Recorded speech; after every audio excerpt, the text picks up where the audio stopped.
அழகப்பா பல்கலை சமுதாய வானொலி 90.8 இணைந்திருங்கள்.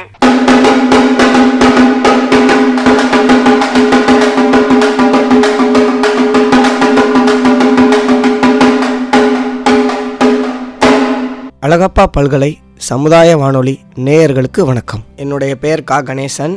நான் அழகப்பா பல்கலைக்கழகத்தில் முதுகலை இதழியல் மற்றும் மக்கள் தொடர்பியலில் 1ஆம் ஆண்டு படிக்கிறேன். வணக்கம், என்னோட பேர் வெங்கடேஷ். நான் இதழியல் மற்றும் மக்கள் தொடர்பியல் 1ஆம் வருடம் நம்ம பல்கலைக்கழகத்தில் படிக்கிறேன்.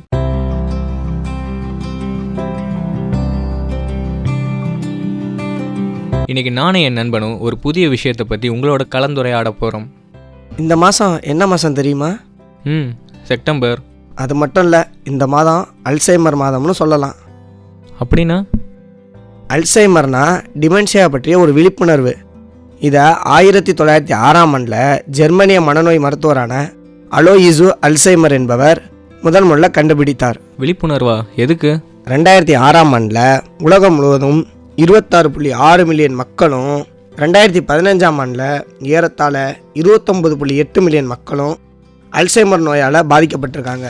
ஆமாம், இந்த நோய் வந்தால் என்ன ஆகும்? இந்த நோய் வந்தவங்களுக்கு அறிகுறி மறதின்னு தான் சொல்லுவாங்க. ஆனால் மெதுவாக ஆரம்பித்து மோசமான நிலைக்கு தள்ளப்பட்டுருவாங்க. அல்சைமர் நோய் 60 முதல் 70% வரை பாதிக்கப்பட்டவர்களுக்கு மறதி நோய் வரும். அப்போ மறதி மட்டும்தான் இதோட அறிகுறியா?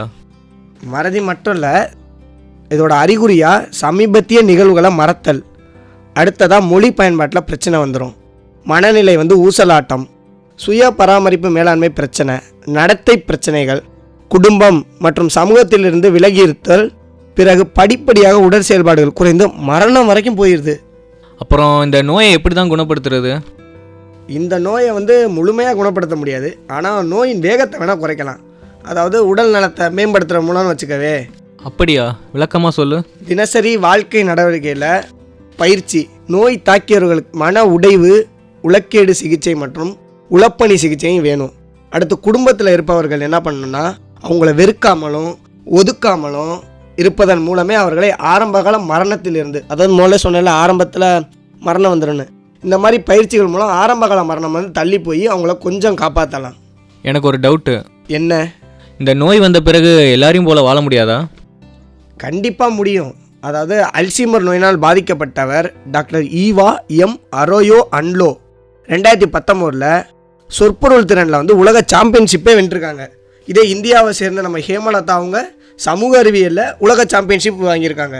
அதனால் இந்த நோய் வந்தால் இறப்பு நேரிடும் தெரிஞ்சும் தன்னால் ஜெயிக்க முடியும்னு நினச்சிருக்காங்கல்ல, அது மாதிரி இவர்களை போல் தன்னம்பிக்கையும் விடாமுயற்சியும் இருந்தால் இந்த நோய் மட்டும் இல்லை, எந்த நோய் வந்தாலும் வாழ்க்கையில் வெற்றி பெறலாம். ஆமாம், கண்டிப்பாக வெற்றி பெறலாம். அதுவரை உங்களிடமிருந்து விடைபெறுவது கணேசன். வெங்கடேஷ். நன்றி நேயர்களே.